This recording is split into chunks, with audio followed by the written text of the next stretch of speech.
Hello students, this is Pradeep Jaiswal, your biology mentor, and today we are going to start another topic, that is pollination. So let's start with the definition. Pollination, what does it actually mean? Suppose when we are studying about sexual reproduction in any kind of flowering plant, let us first see all the parts which are involved in this particular event. So suppose here we are making a flower and we are having both male and female reproductive organs. Male reproductive organ or the androecium consists of anther and filament. Further, female reproductive organ or the gynoecium consisting of stigma, style and ovule. So here we are having both of them. What is happening here? Inside the anther, pollen grains are getting produced. When this anther will become mature, it will burst and all the pollen grain will be released outside. These pollen grain by any external agent, it could be water, it could be air, it could be biotic agent also like an insect, this pollen grain will reach on the surface of the stigma. So this whole process of transfer of pollen grain from anther to the surface of stigma is known as pollination. Simply. So what is pollination? Pollination is the process of transfer of pollen grains from anther to stigma is known as pollination. So what is the need of this pollination? Why this pollination is occurring in this sexual reproduction, during the sexual reproduction in this particular flowering plant? Okay, let us understand its meaning. Suppose we are talking about the gametes which are found inside the animals or in human. What is happening here? What is happening? Simply, the male gamete in human beings is motile. It will move to reach up to the female gamete, that is ova. But in flowers or in plants, this mechanism cannot be seen. Why? Because in flowering plant, both types of gametes, male and female, both are simply they are non-motile. They cannot move in their own. That's why there is a mechanism to bring male gamete towards the female gamete, and this mechanism is known as what? Pollination. It makes it easier for the plant to transfer the pollen grain from the anther to stigma of the plant. So this is the whole process of the pollination and reason for why this pollination is occurring in this particular flowering plant.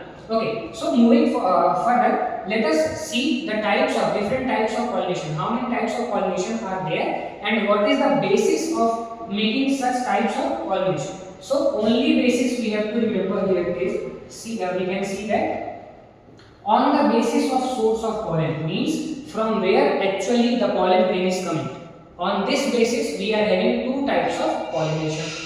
First is self-pollination, second is cross-pollination. Self-pollination is further classified into two types, that is autogamy and geitonogamy, and cross-pollination is of one type, that is zero. Okay, so starting with autogamy. What does autogamy actually means? What we are going to study types of pollination. Overall, on the basis of source of pollen, means from where the pollen is coming. On that basis, we are having two types, self and cross pollination. Self pollination, two types, autogamy and geitonogamy. While cross pollination is of one type, that is xenogamy. Overall, we are going to study three types of pollination, that is autogamy, geitonogamy and xenogamy. So let's start with autogamy. What is autogamy? Let's try to find out. Suppose we are having a flower. Here we can see that we are having a flower. What is happening here? What is happening here? Look, two flowers are there in a single plant. Let's talk about a single flower here. What is happening? This single flower, what it is having? This single flower is having anthers, which is containing pollen grains. This is the female reproductive part, stigma, style and ovary. What will happen? Due to third party or some external agent, this pollen grain will move from here, from anther to stigma. What is happening? Same plant we are having and same flower we are having, only one flower. From the same flower, anther is bursting, pollen grains are released, they get transferred to the surface of the stigma. Means transfer of pollen grain from anther to stigma of the same flower. If this pollination occurring in the same flower, it will be termed as autogamy. Transfer of pollen grains from anther to the stigma of the same flower is termed as what? It is termed as autogamy. Simply we will learn what are the examples we are having. So see, What are the examples we are having? Such plants in which autogamy is occurring. Examples are rice. Rice, what? It is a bisexual plant. Bisexual plant means what? It is carrying both male and female reproductive organ. Rice, wheat, pea, Camelina, oxalis, viola. All these plants are showing autogamy only. Means pollen grain are transferred from anther to stigma of the same flower. And it is very important to note here. It is very important. Many times asked in previous year questions in me. Camelina, oxalis, and viola. All these species are having two types of flowers. One is cleistogamous flower, second is cassiogamous flowers. What are these cleistogamous and cassiogamous flower? Actually, suppose this is a plant. What is happening here? One side here we can see that flower is completely open, anthers and stigma are completely exposed. Such kind of flowers are called as cassiogamous flowers, means flowers which are open, which are exposed. While in the same plant we are having some other flowers also which remain closed during their lifetime. They never open, they do not open at all. Means anther is also inside, female part, stigma style ovary is also inside. So what will happen? These are the closed flower. Anther, when it will burst, all the pollen grain will reach to stigma of the same flower. Means in such cleistogamous flowers only autogamy is possible. Neither gyptogamy nor xenogamy is possible here. Why? Because the flower is completely closed. Only the stigma can be accessed by the pollen grains of the same flower only, not any other kind of pollen grain. So here we can see 100% surety is there of pollination, but there will be neither genetic change. No genetic change will occur because here pollen grain and the stigma or the female reproductive part is of the same genetic constitution. This much we have to remember. Camelina, oxalis and viola.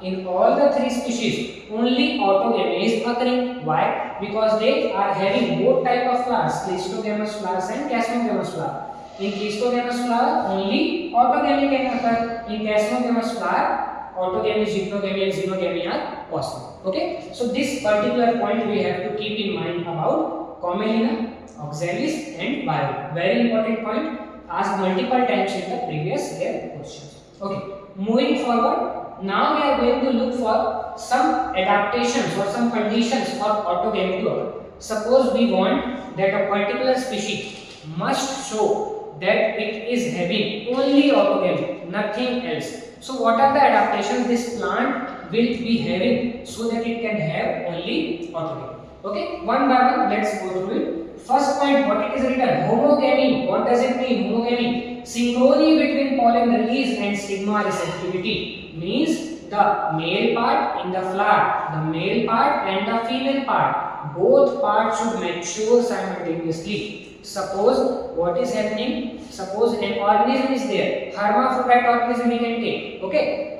what is happening in hermaphrodite organism? Male and female, both type of organs are present in it, but still what is happening? Suppose its male part is maturing earlier and female part is maturing later. So even if the male and female part are available at the same time, self-fertilization cannot occur. Same condition will apply here also. Homogamy. Suppose we want a plant to show autogamy. What should be there? It's synchrony between pollen release and stigma receptivity, which means anther and stigma should mature simultaneously. Suppose anther got matured earlier, what will happen? Pollen grains will be released. They will fall on the surface of the stigma, but still pollination will not take place. Why? Because stigma till now is not matured yet. That's why it is very important that both male and female parts should get matured at the same time. Then only autogamy can be possible. Moving forward, another condition what we can see here is monocliny. What is monocliny? Flower should be bisexual. Suppose a flower is having only female organ, another flower is having only male organ. So there is no chance that from the same flower pollen grain will reach to the surface of stigma. Why? Because in one flower only stigma is present, in another flower only anther is present. That is what we can say. So there should be a condition in which bisexual plant should be there. Bisexual flower should be there, which means male and female organ both should occur simultaneously in the plant. Then only this autogamy can take place. Otherwise, there will be no autogamy. Another next point. Anther and stigma should be close to each other. Anther and stigma, male and female part, should be close to each other, so that when pollen grains are released from the anther, they can directly reach up to stigma. Suppose they are very far away from each other. What will happen? Suppose, as you can see, suppose the arrangement of stigma is very upper side and anthers are placed very on the lower side. What will happen? Anther, there is very less probability that the pollen grain released from anther will reach to the surface of the stigma. So that is the another condition. Next, pleistogamy. What will happen if the plant is only having closed flower? There will be 100% chances of autogamy only, because it is enclosing, the flower is enclosing both the male and female organ inside it. That's why we can easily say that it will there will be surety of 100% autogamy. That is known as pleistogamy, means production of closed flowers, pleistogamous flowers. Next is bud pollination. This is not a condition, actually this is a point we are studying. Bud pollination, what does it mean? Pollination occurs in bud stage. When the flower is in bud stage, it is covered by its what? Flower is having four parts: calyx, corolla, androecium and gynoecium. Calyx covers the whole flower during the bud stage, which simply means that flower during the bud stage it remains closed, and during that time if the pollination is occurring, it will surely of what type? It will be of autogamy type. So bud pollination, simply what does it mean? Pollination will take place in the bud stage. So bud pollination occurs in bud stage before the opening of the flower. Which species are showing this phenomenon? Wheat and rice. What is happening in wheat and rice? Wheat and rice bud is closed. During that time only pollination will occur, which will ensure 100% surety of autogamy. Okay. Further, moving forward, this is all about autogamy, in which pollination took place on the flower. Same flower, anther bursted, pollen grains came on the surface of the stigma of the same flower. That was all about what? Autogamy. Now we are going to study another phenomenon, that is what? Gynogamy. What is gynogamy? It is transfer of pollen grain from anther to stigma. Look, this part will be same in every definition of the pollination. Further, what is the difference? See, transfer of pollen grain from anther to the stigma of the different flower present in the same plant. Meaning, plant should be same. See here, both the flowers are attached together, means we are having one single plant. But in the same plant we are having how many flowers? 2 flowers we are having. So suppose, let me just change it and I will show you. Suppose this particular flower is not having anther, which means this particular flower in the plant is not having male part, and at the same time another flower present in the same plant is not having the female part. It is only having the male part. Okay, what I am trying to show you, these two flowers are present on the same plant. Mark my words, these two flowers are present on the same plant. But one flower is having only female part, one flower is having only the male part. What will happen? Pollen grain will burst from here, and this pollen grain, by the means of some external agent, what will happen? It will be transferred from anther of the one flower to stigma of the another flower. That is all about gynogamy. Plant is single, and on the same plant 2 flowers are present, in which one flower is having only female part, another flower is having only the male part. So in that case, gynogamy will occur. There is no possibility of autogamy. What will happen? See, transfer of pollen grain took place from anther to the stigma of different flowers, 2 different flowers, but they are present on the same plant. That is known as what? Gynogamy. What happened in autogamy? What happened in autogamy? Tell me. Same flower was there, and in the same flower, what happened? Transfer of pollen grain took place on the same flower. Here, what we are having? We are having simply 2 flowers present on the same plant. And what is happening here? From one flower, pollen grains are getting transferred to the second flower. That is all about geitonogamy. Now, talking about geitonogamy, one point we have to remember. Actually, it was asked in previous year questions also, that geitonogamy, functionally and genetically, what is the difference? See, genetically, if we are talking, both the flowers are present on the same plant. Means in both the flowers, what is happening? Their genetic constitution is extremely same. Both the flowers, genetic constitution is what? Same. Means genetically what? It is self-pollination. Because there is no change in genetic constitution. But if you will look functionally, what is happening? When we will see the function, what is happening? The pollen grain is getting transferred from different flower to different flower. Still they are present on the same plant, but we can see functionally that pollen grains are transferring from one flower to another flower. Means crossing is taking place. That's why you can say functionally it is what? Functionally it is cross pollination. But if we will look for the genetic constitution, it is simply what? Self-pollination. These 2 points we have to remember. Okay, moving forward. What are the examples we are having? Few examples here also we are having which show geitonogamy. Okay, so geitonogamy, see, Cucurbita family, Cucurbitaceae, when we are talking about, so Cucurbita, pumpkin, all these species have, suppose this is their plant, one flower on the same plant will bear only female part, another flower on the same plant will bear only the male part. That's why geitonogamy is possible in such kind of species. What are the other example? Coconut, castor, maize. All these examples we have to remember. Okay. Now, contrivances or adaptations for geitonogamy. What are the conditions which will ensure geitonogamy? See, plant should be bisexual. What should be the plant? Plant should be bisexual. Means male and female part. Both things should be present in the plant. But what we can talk about, flower should be unisexual or flower could be bisexual also. But it is more common in flower which are unisexual. Okay, so flower should be unisexual means one flower should contain only male part and second flower should contain only female part. Then only the geitonogamy can occur. Third point, male and female flowers should be close enough. These two flowers should be in close proximity to each other. Then only the pollen grain which is released from here can reach to the female flower and then only pollination can take place. So this was all about what? Geitonogamy. Moving further towards the third type, xenogamy, which is also termed as what? Allogamy. Xenogamy is also known as allogamy. Now, what is happening in allogamy or xenogamy? Look, we are having two plants, plant A and plant B. Here in plant A we are having few flowers.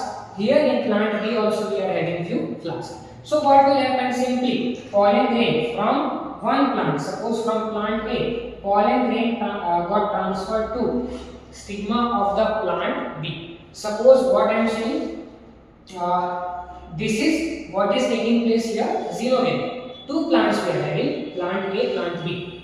Now one more point we have to remember. Here only we can see genetic change, genetic variability can be seen. Why? Because two plants of different genetic strain we are taking here. That's why genetic variation will occur in this condition. In what? Xenogamy. So what is happening?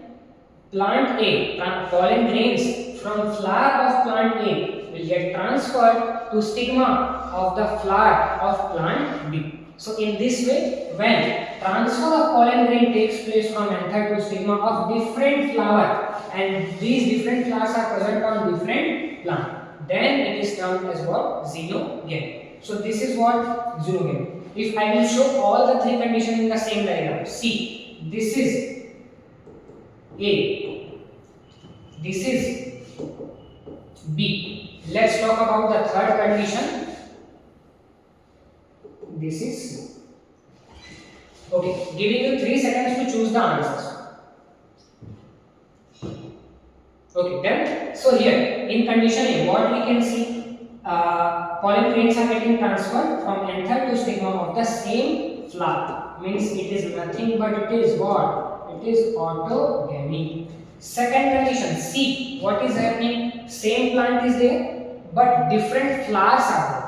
From one flower to another flower, pollen grain is getting transferred. So this is nothing but geitonogamy. And looking forward for the third type, when two plants are there, from one plant pollen grain is transferred to the second plant, it is nothing but what? Xenogamy. So this is all about autogamy, geitonogamy and xenogamy. Three types of pollination we have studied. Now moving forward, and let us look for few conditions, few contrivances which will ensure in a plant that xenogamy is occurring or not.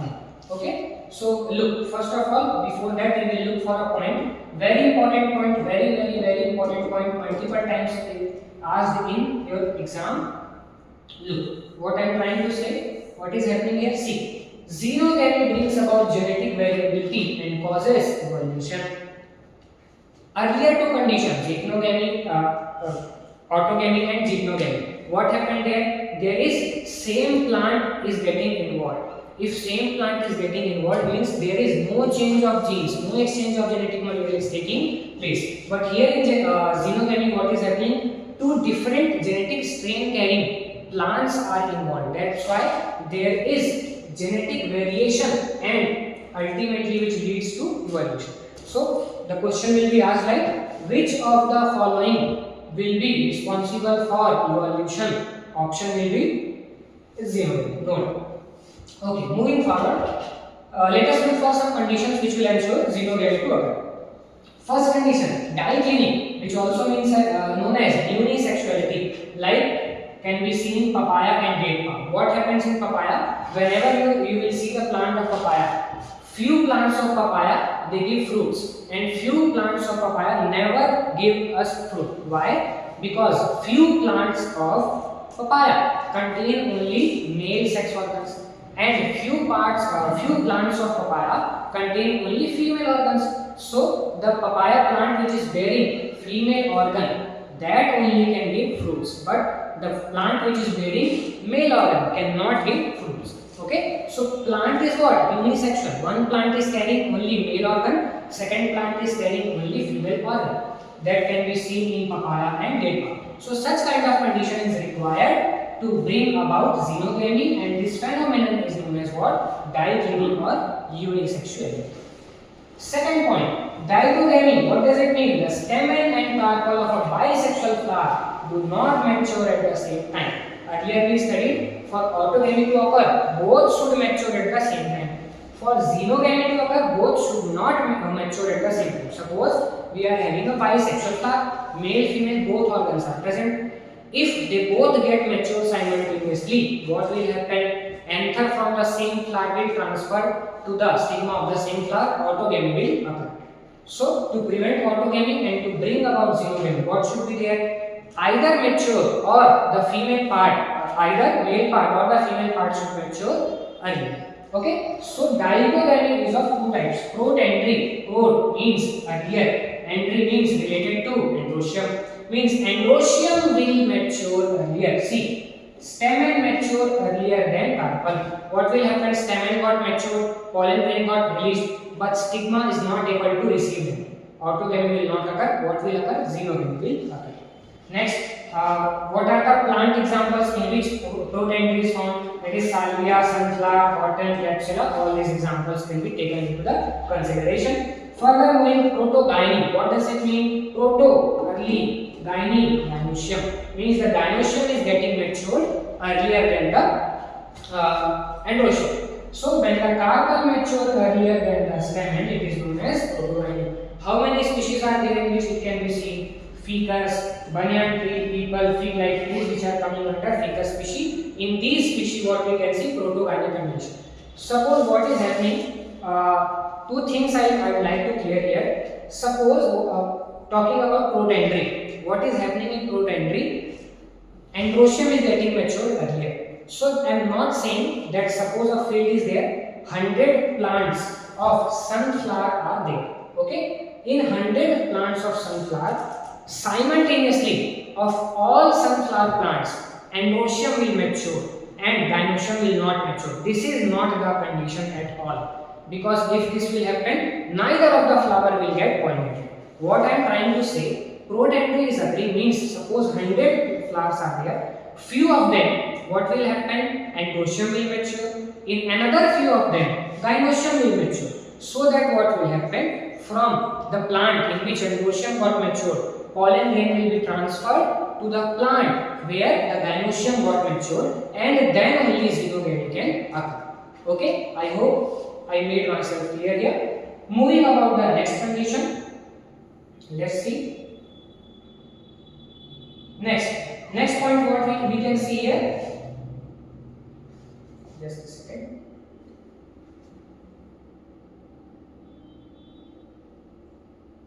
Yeah, another point what we can see here, in autogamy what we studied, the flower should be cleistogamous, means it should be closed to ensure 100% surety of the autogamy. But here what we have written, chasmogamy, flower should be open. When flower will be open, then only xenogamy can occur. That's why there is a condition that flower of the plant should be chasmogamous. Then only the here the xenogamy will be occurring.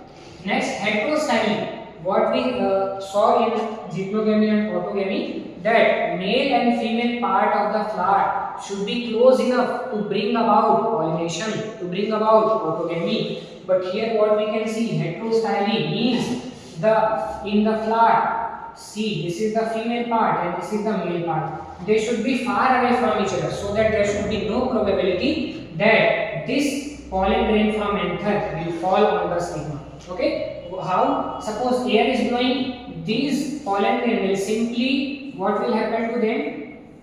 These pollen grain will release from here and they will go away from the stigma in the air current. They will never come in contact with the stigma, which will prevent the autogamy to occur and it will bring about xenogamy. Okay, what are the examples in which this heterostylic condition can be seen? Primrose, lion and primula. These are the three plants in which this particular condition can be seen. Okay, moving forward towards the last point, self or intraspecific incompatibility. What happens in such condition? Suppose a flower is there and in this flower xenogamy is occurring and not the autogamy, and the reason is what? Self or intraspecific incompatibility. What does it mean? It means, suppose by any means if pollen grain falls on the surface of what? Stigma, then also because of the same species, this stigma will interact chemically with the pollen grains and it will recognize that the genetic constitution of the fallen pollen grain is similar or different. If the pollen grain will be of the same plant, of the same genetic constitution, it will not allow the pollen grain to germinate, which means the stigma is not allowing the pollen grain to germinate to bring about pollination to the pollen grain of the same species. This is known as what? Self or intraspecific incompatibility. Means from if the pollen grain is coming from the other plant, it can grow. But if pollen grain is coming from the same plant, it cannot grow. This is known as what? Self or intraspecific incompatibility, it will be called. Okay, so this was all about autogamy, zytogamy and xenogamy. Let's now discuss about the summary, what we are studying. Let's talk about it. See, here we have taken types of flower and plant. Another side we are having possibility and then we are having example. Okay, suppose I am saying flower is bisexual, male and female organ both are present.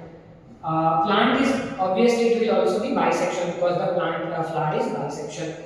So if a plant is bisexual, having bisexual flower, autogamy possible, zytogamy is also possible, xenogamy is also possible. Okay, moving further, suppose the flower as we saw in condition of cucurbita. Okay, let's write about its example. We can take the example of wheat. Okay, so in wheat both the types of sex organs are present. That's why this is the autogamy, zytogamy and xenogamy is possible in wheat. I am not saying that in wheat only xenogamy will occur, only zytogamy will occur, only autogamy will occur. That is not the condition. Any of them can take place according to the given condition. Okay, moving forward, if the flower is unisexual, plant is bisexual, means single plant is carrying one flower which is having only male part, another flower which is having only female part. So there is no chance of autogamy. Gynogamy can still occur, xenogamy can still occur, but there is no chance of autogamy. Moving towards another example, here what we can write, cucurbita can be taken as the example. Moving forward, in which plant and flower both are unisexual, as we saw in case of papaya. One plant only male organ, one another plant only female organs. So here only xenogamy is possible, neither autogamy nor zygogamy. What can be the example? Papaya. Simply papaya can be taken as the example. Okay. So this is all about summary of the autogamy, gynogamy and zygogamy. Okay. Now moving forward, this was all about types of pollination. Now we are going to study about agents of pollination. What are those external agents which are bringing about this pollination? Okay, we are going to study about that. So agents which bring about pollination. What are the agents of pollination, or simply pollination? Agents which bring about pollination are known as pollinators or simply agents of pollination. Suppose air is bringing about pollination, it will be called as what? Pollinator or agent of pollination. See, these are of two types. Abiotic agents. Abiotic agents means what? Agents which are non-living. Biotic agents. Biotic agents means the agents which are living in nature. Okay. So abiotic agents are of two types: air or wind, or by water. Pollination by wind is termed as anemophily. These terms you have to remember. Okay. And pollination by water is known as what? Hydrophily. These both are abiotic agents. Now we are going to study about what? Biotic agents. Biotic agents means the agents which are alive, which are living, and they are bringing about what? They are bringing about pollination. We are going to talk about them. So when the pollination takes place by the help of animal, pollination is termed as what? Zoophily it is known as. See here. Air, anemophily, water, hydrophily. Similarly, by animals, it is known as what? Zoophily. And many different animals are involved in this pollination, and each one of them is given a separate name. See, if pollination is done by insect, it is termed as entomophily. Bees, melitophily. Birds, ornithophily. Snails, melicophily. Ants, myrmecophily. Beetles, cantherophily. Flies, myophily. Snakes, ophiophily. Then bats, chiropterophily. So all these terms we have to remember. Once again I will repeat it. Two types of agents we are having, biotic and abiotic. Abiotic agents, they are not alive, they are non-living. Biotic agents are living. Okay. So when pollination is done by air, it is termed as anemophily. By water, it is termed as hydrophily. Biotic agents, by animal, it is termed as what? Zoophily. Many different types come under zoophily. That is, if pollination is done by insect, it is known as entomophily. Bees, melitophily. Birds, ornithophily. Snails, melicophily. Ants, myrmecophily. Beetles, cantherophily. Then flies, known as myophily. Snakes, ophiophily. Then bats, chiropterophily.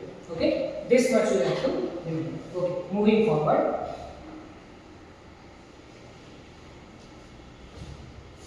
Okay.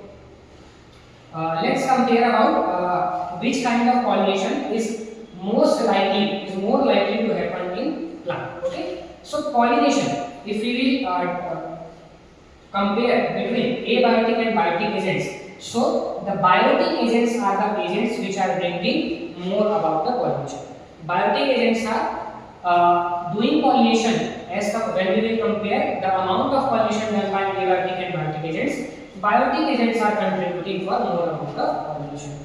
Okay, now in this abiotic field, two things are there: water and wind. Among them, which one is bringing more pollination? Answer will be wind. Wind is bringing more about the pollination than water. Okay, now talking about the biotic one. In biotic agents, which one is doing the most amount of population? In biotic agents, insects are doing. Entomophily is most crucial, which is taking place in large amount in all the flowering plants. In insects also, maximum amount of pollination is done by bees. Okay, so around 80% pollination is done by what? Bees. Most, you can written as highest amount of pollination. What we can write? Highest amount of pollination is done by bees. This is what we can do. Okay? Okay. So this was all about agents of pollination, biotic agents and abiotic agents. Now one by one we are going to study them all. Okay, so starting with abiotic agents. What are the abiotic agents which are bringing about the pollination? Abiotic agents, only small proportion of plant use abiotic agents. As we seen just now that biotic agents are bringing about more of the pollination. So small proportion of plant are using abiotic agents for pollination to compensate for the loss of pollen grain. Why? What is happening here? Anther will burst, pollen grain will be released, and it will be sprayed in air. It will be sprayed in water. It is a chance event. Probability is very less that the pollen grain will come in contact with the stigma. So to compensate this loss of pollen grain, large amount of pollen grain is produced. As we see in human production, large amount of sperms are getting produced. 200 to 300 million sperms are released per coitus, which means large amount of here also large amount of pollen grains are getting released to compensate the loss during pollination. Okay, to compensate for the loss of pollen grain during pollination, the flower produce enormous amount of pollen grain getting produced. Okay, third point. Both wind and water pollinated flowers are not very colorful and do not produce nectar. What is the use of colorful plant? What is the use of nectar? All these things are required to attract the animals, to attract the insects for the pollination. But wind and water are non-living things. They are not getting attracted by such things.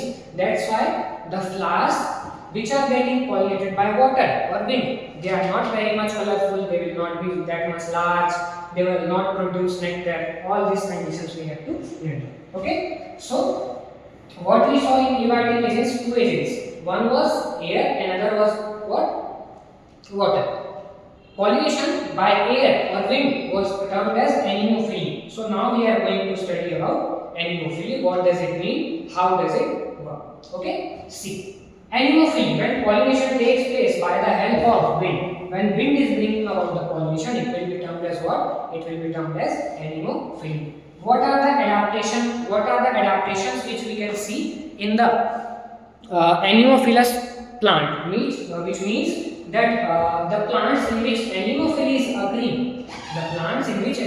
occurring, what are the adaptations it have evolved so that anemophily can occur in such plants? Okay, so anemophilous plants will produce large amount of pollen grain to compensate the loss. Second point, pollen grain are small. Pollen grain will be small and it should be lightweight so that it will be carried out through the air pattern. If it will be very heavy, it will not fly in the air. Okay, that's why it should be very small, it should be lightweight, and it should be dry. It should be non-sticky. It shouldn't stick. Getting it? So it should be, pollen grain should be small, lightweight, so that it can flow with the air and reach to the stick.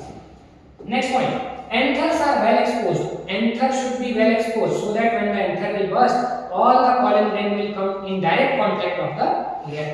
Anthers are well exposed for easy dispersal of the pollen grain. Getting it? Next, stigma is large. Stigma, which is the landing surface for the pollen grain, it should be large because, as I said earlier, that falling of the pollen grain on the stigma surface is a chance event. It rarely happens. That's why stigma should be very large so that it can capture, so that it can increase the probability of capturing of the pollen grain.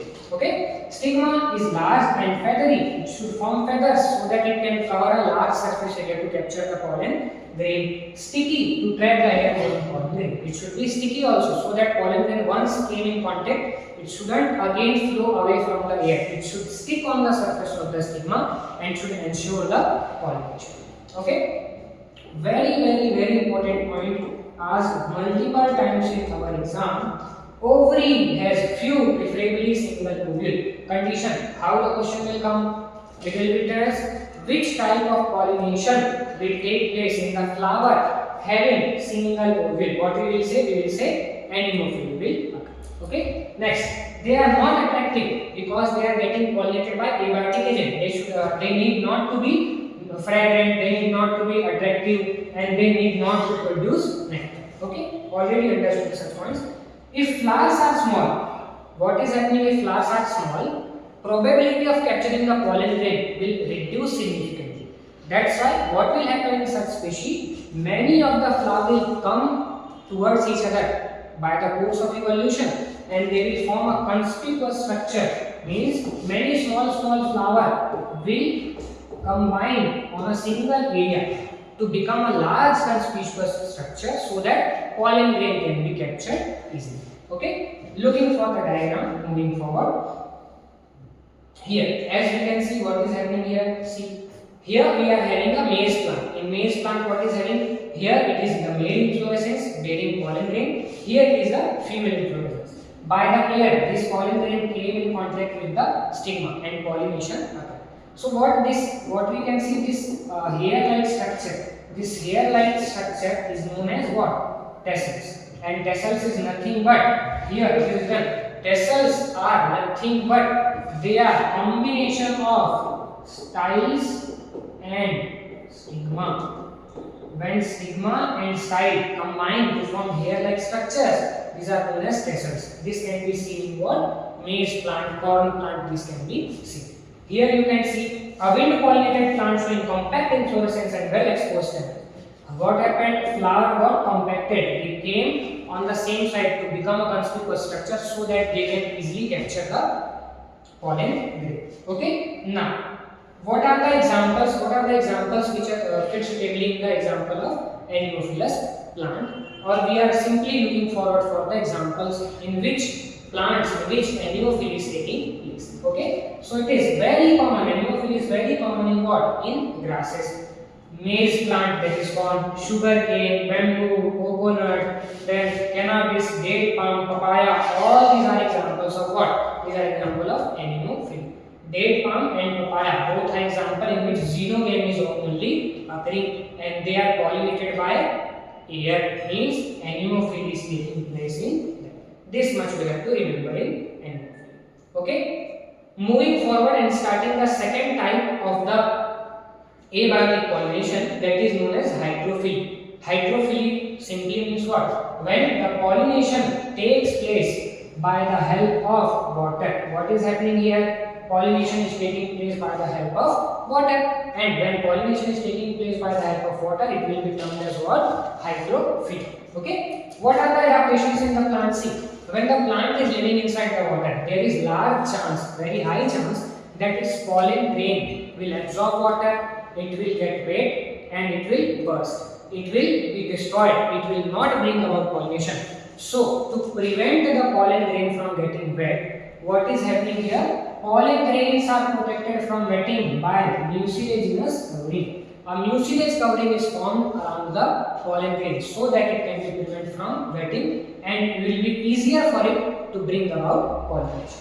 Okay. Now we are discussing about the types of hydrophily. Okay, types of hydrophily. There are two types of hydrophily. Suppose plant is coming to the surface of the water, it will be known as epihydrophily. Means pollination is taking place at the surface of water. It will be known as epi. Epi means upside. Epihydrophily. But in some submerged plant which are living completely inside the water, pollination takes place inside the water only. That is known as hypophily. Hypo means inside. Okay. So let's one by one discuss. See, epihydrophily. Flowers are situated on the surface of water where pollination takes place. See the statement? Surface of water, and there only the pollination is taking place on the surface of the water, not inside, on the surface of the water. Okay. What are some things here? Pedicel, stalk of the female flower are long and coiled, but at maturity uncoil and reach the surface of the water. Suppose this is the water surface and this is the land area inside the water. Sea bed we can say, river bed we can say. So earlier what will happen, this female flower will be like this, ribbon like structure will be like coil structure. But at maturity what will happen, this coiling will uncoil and the female flower will reach to the surface of the water, and there only the pollination will take place. Okay. Pollen grains are released onto the surface of the water due to bursting inflorescence of the male plant. They are carried passively by water currents to the stigma of the female flower where pollination takes place. What happened? This was about female flower. What will happen to the male flower? In male flower, what will happen? Anther will burst and then pollen grain will be released due to water currents, passive movement of water. This by chance these pollen grain will reach to the surface of the stigma and pollination will occur. Next what is, see, all activities of Valisneria takes place inside the water except the pollination. What is Valisneria? Valisneria is a plant in which pollination is occurring, in which epihydrophy is occurring. So all the events means, what are the events we are talking about? Its growth, development of gametes, production of pollen grain, production of stigma, ovary, development, maturation, everything is taking place inside the water. One only single event which is taking on the surface of water is what? Pollination. Both male and female parts will reach to the surface and pollination will take place on the surface of the water. That is what we have to remember. Next, Valisneria. Which kind of flower is Valisneria? This we also have to remember. See, Valisneria is a dioecious plant and flowers are unisexual. Dioecious plant means what? A plant, dioecious plant means what? In which two types of plants or flower organs we can say. Monoecious, in which both male and female organs are occurring in the same plant, and dioecious, which means male and female both organs are separately present in the different plant. So here Valisneria is dioecious and it is having what kind of flowers? Unisexual, either male or female flower will be present on the plant. Okay, so that is all about epihydrophy, in which pollination is taking place on the surface of the water. Okay, we can see the diagram also here.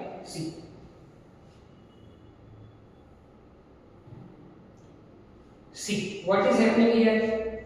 This is the female flower. Female flower coiling, we can see here coiling is occurring. This coiled female part ultimately will reach to the surface of the water. See what is happening. Female flower reaches the surface, male flowers also reach the surface. It will burst, pollen grain will be released and will come in contact with the stigma and pollination will occur. As we can see here, pollination is occurring. Okay, so that is all about epihydrophy, in which the pollination is taking place on the surface of the water body. Okay, moving forward to the second type, that is known as hypohydrophy. Hypohydrophy means pollination. See what we can see in the definition. Flowers are situated inside the water where pollination takes place. Pollination will take place inside the water. They will never come to the surface. Female flowers remain submerged. What is happening? Previously what we see in epihydrophy, this female flower came to the surface. But here it will remain submerged in the water and the long ribbon-like pollen grains are released inside the water. Pollen grain will also release inside the water, only come in contact with the stigma and pollination will take place. Okay, so let's see the examples now. In epihydrophy, see here, in epihydrophy, what we have the examples? Valisneria and Hydrilla. Two examples we have to remember. Valisneria, Hydrilla. In both of them, epihydrophy is taking place. What about hypohydrophy? Hypohydrophy can be observed in the plant of Zostera, which is also known as what? Seagrass and Ceratophylla. In these two species, hypohydrophy means pollination will be taking place inside the water. As we can see in the diagram, see, this is the water surface. Male and female, both the flowers are situated inside the water. They are not on the surface. And simply the pollination is taking place. This is all about what? This is hypohydrophy, where pollination is taking place inside the water. Okay, so here we are having few points. We are going to discuss them. See, Valisneria and Hydrilla, both the plants are found in fresh water. Where they are found? They both are found in fresh water. What about Zostera? Zostera is what? Marine water plant. Means it will be found inside the marine water, sea water it will be found. Pollination by water is rare in flowering plant as it is limited to about 13 genera. What it is telling us that rarest pollination is done by water. After water what comes? Air. After air what comes? Biotic pollinators. Okay. So rarest amount of population is done by what? Done by water. So pollination by water is rare in flowering plants and it is limited to 30 genera, mostly monocot. It is occurring in only 30 genera of angiosperms and in which are the plants, they are monocots. Okay, next algae, very important point. Algae, bryophytes and terophytes depend on water for fertilization. Transfer of gamete and fertilization takes place in water in case of algae, bryophytes and terophytes. That's why due to requirement of water for sexual reproduction, their distribution is very limited. They are only found in those areas where water is easily available, or else they are not found. Okay. In majority of the aquatic plant flowers, another point what we have to remember, many plants are living in water, growing in water, but still what is happening? Pollination is taking place by either air or the insect.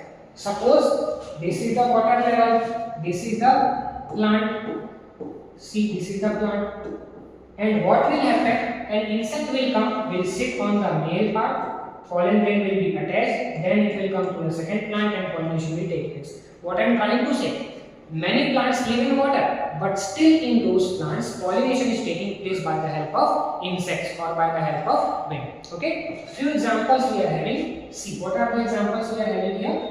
Water hyacinth. These are the examples of the plant which are living in water, but pollination is taking place by the help of either wind or insects. So water hyacinth, it is also known as terror of Bengal. Next, water lily, also known as Nivea. Lotus, also known as Nelumbo or Nelumbium. Alyssum, all these plants they are living in water, but pollination is taking place by the help of insect or entomophilous plant. Okay.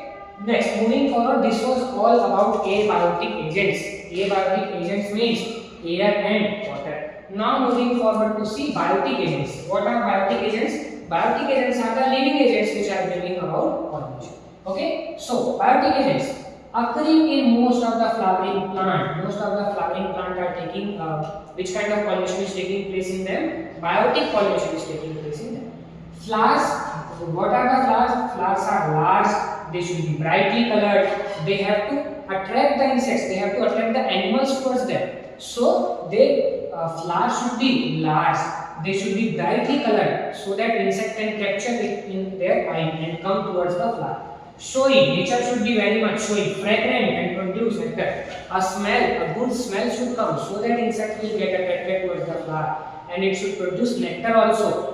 In greed of nectar, the insect will come to the flower and bring about pollination. Okay. So pollination by animal is termed as zoophily. When the animals are doing this pollination thing, it is termed as what? It is termed as zoophily. Okay. This much we have to remember. Moving forward in biotic agents, first thing which we are going to study is what? Entomophily. Entomophily means what? Insect. When pollination is done by insects, it is termed as entomophily. Okay, so pollination by insect is termed as entomophily. Most of the insect pollination, 80% occurs by honeybee. Already told you this point. Honeybees are bringing around 80% of the pollination. Favorable color for honeybee is yellow. Why? Because for red color, honeybees are colorblind. This point you can skip, but it is good point to study that honeybees are colorblind for red color. They cannot see red color properly. That's why if a plant wants to get pollinated by the honeybee, it should be through the evolution, it should change its color to yellow so that there will be high probability of getting pollinated by the honey. Majority of the insect pollinated plants are how they are large, they should be colorful, they should be fragrant, and they should be rich in nectar. Getting it? Okay, moving forward. When the flowers are small, what is happening? When the flowers will be small, it will not be recognized by the insect. So again they should do the same thing. all the flower will come together and form a conspicuous structure which can easily be detected by the insect or the animal. When flowers are small, a number of flowers are clustered into inflorescence to become conspicuous, and it will be easily seen by the animal or that particular insect. Okay, moving forward, studying the next conditions. What are they? Night flowering plants are pollinated by moths. What are they doing? Moths are flowers which are blooming in night. They are mostly pollinated by moths, and such flowers are very much scented because in night what will happen? They cannot properly see the flower. To see the flower, flower should be white color. Flower should be fragrant, so that by the fragrance the moth will come to the flower and will bring about the pollination. Next, the pollination, flower pollinated by flies and beetles. Flies and beetles, we can see they are always around the things which are bad smell. They like the bad smell. Okay, so suppose a plant is there. Example we can take of Rafflesia. Rafflesia is a plant which secretes very foul, very bad odor from them. And due to this bad odor, flies and beetles get attracted to it and bring about pollination. Next, the pollen grain of the insect pollinated flower should be sticky. In air pollination we saw for pollen grain shouldn't be sticky, but here we are seeing that it should be sticky. Pollen grain is there, and what is happening when during the course of development of the pollen grain? Tapetum is a layer, okay, outer innermost layer of this. Here we can see that is known as what? Tapetum. It nourishes the developing pollen grain and it secretes some material which is known as what? Pollen kit. It releases a sticky material which is known as pollen kit, which covers the pollen grain from outside to make the pollen grain sticky, so that when the insect will land on the flower, this sticky pollen grain will stick on its legs, its forelimb, hind limb, or everything, and when again this insect will sit down another flower, and these pollen grain will come in contact with the stigma, and it will bring about pollination. So in Anemophilus flower, what should be there? Pollen grain shouldn't be sticky, but here in insect pollinated flowers, pollen grain should be sticky, which will increase the chances of pollination. Okay. Moving forward, most of the Antherophilous plants are ornamental. Whatever the plant which are taken as ornaments for decoration. What are the plants we are taking for decoration? Those are known as ornamental plants. And insects, the plants which are pollinated by insects are mostly what kind of plant? They are mostly ornamental. These are decorative plants. Okay. Now, very important 2 points we are going to study. Floral rewards. To sustain animal visit, the flower have to provide rewards to the animal. Means, if the flower wants that this insect should regularly visit the plant so that it will bring about the pollination, it should provide some reward to the insect. What are these rewards? It would provide as food, the nectar, pollen grain, some animal pollen grain eaten by the insects, providing safe place to lay eggs. Some plants provide safe place to lay eggs to the insects, so that for oviposition, for laying eggs, these animals, these insects are coming to the plant. So due to these 3 conditions, fragrance, due to fragrance they will be attracted, due to nectar, pollen grain, food, and all these things make the insects to visit the flowers regularly and bring about the pollination. Okay. Next, pollen or nectar odor. Few insects are there which visit the flower, they eat nectar, they eat pollen grain, but they do not bring about pollination. They are just stealing the pollen grain nectar from the plant. Those insects are known as pollen or nectar robbers. See, many insects may consume pollen or the nectar without bringing about the pollination. Such floral visitors are known as pollen or nectar robbers. Okay.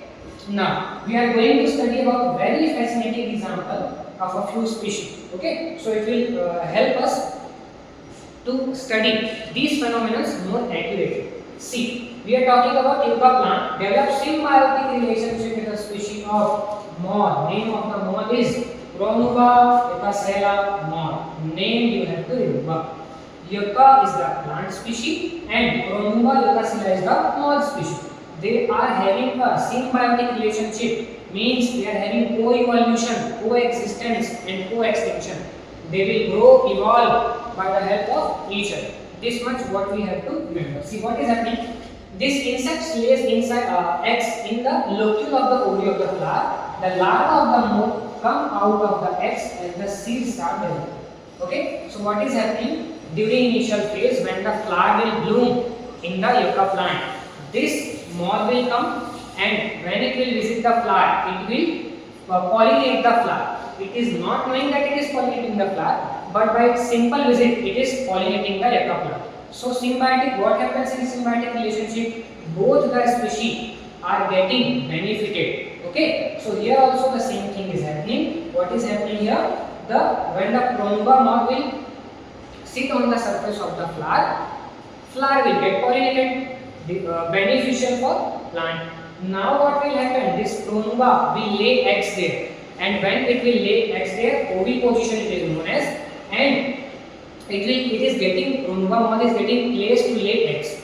Getting it? So what is happening? Yucca is getting pollinated and Pronuba moth is getting what? It is getting safe place to lay its eggs. And when these larvae will start hatching out of the eggs, what will happen? They will start eating the developing seeds. And in this way, larva is also getting food from the plant.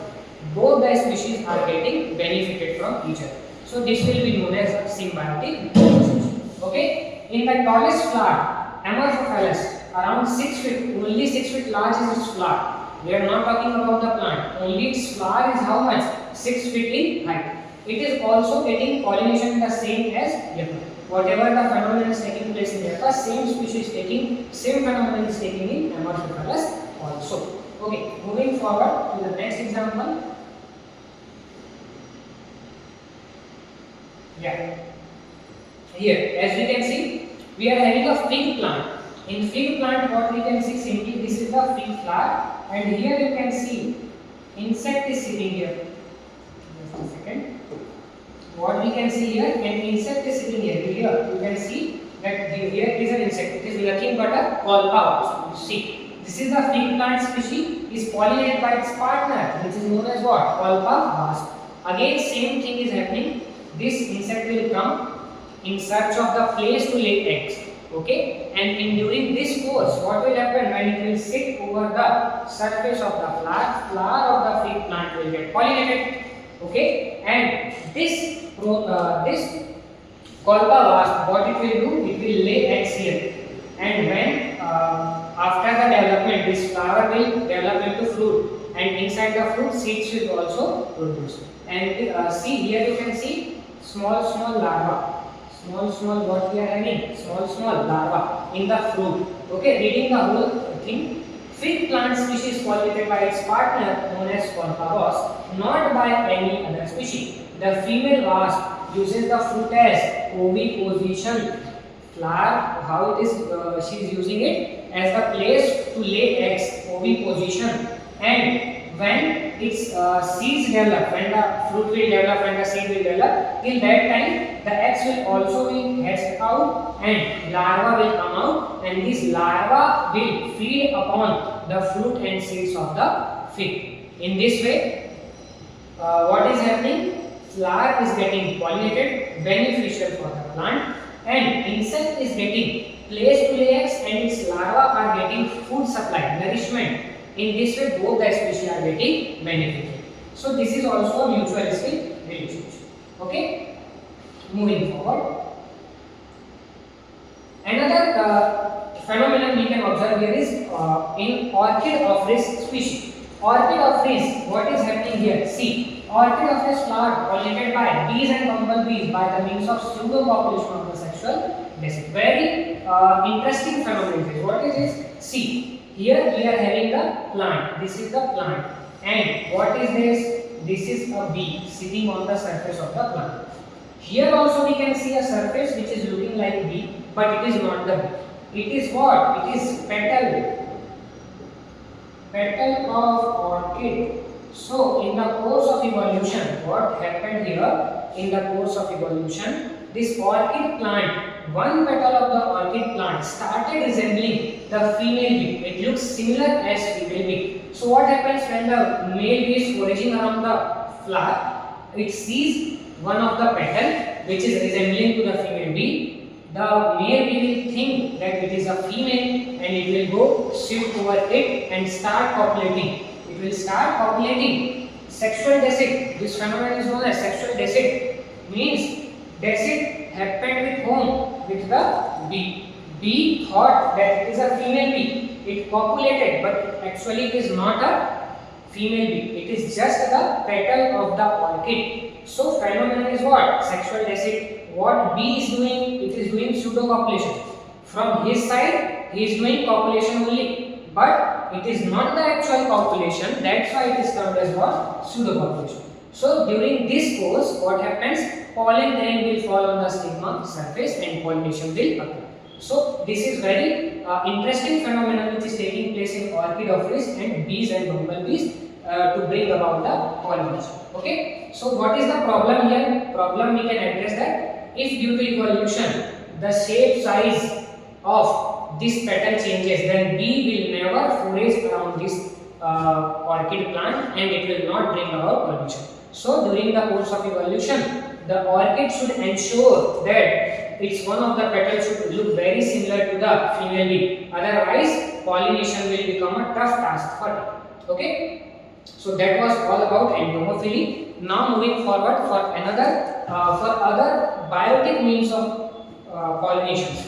First one is ornithophily. Ornitho, the word which is related to the birds.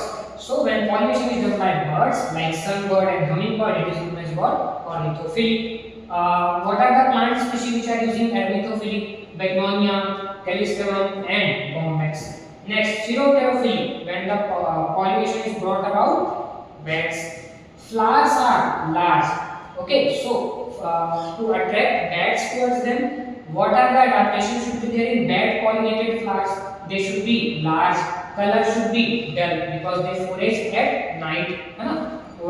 With strong odor and nectar. They should be having strong odor which can be smelled by bats and they should produce nectar which will be fed by the bats. What are the plants? Banana and Anthocephalus. These two plant species are getting pollinated by whom? By bats. Okay. Next, what we are seeing here, this is Myrmecophily. Pollination by what? Ants. Found in, we can see it in mango and lychee. Malecophily by snails. Found in lamina. Ophiophily by snakes. Snakes live in sandal trees. Okay, that is why extracting the sandals from the deep forest is not very easy because very poisonous snakes are found around, coiling around the santalum. Okay, so snakes bring about pollination in santalum or sandal plants. Some other examples which are animals which are bringing about pollination, they are lemon, arboreal rodents which are tree dwellers living on the tree. Then gecko, lizards, butterflies are also seen in bringing about the pollination. So this was all about pollination. What we studied, first of all types of population, then agents of pollination. In these two scenarios, what we studied, first of all, first type of the type of pollination was what? Self-pollination and cross-pollination. In self-pollination, autogamic, heterogamic. In cross-pollination, xenogamic. Then agents of pollination, two types, biotic and abiotic. Biotic, air, water. Abiotic, animals, in which mainly pollination is done by insects. This much only we have to remember. This is all about pollination, students. Thank you for today's lecture. That's all for today. Next lecture we will continue in the next class. Thank you.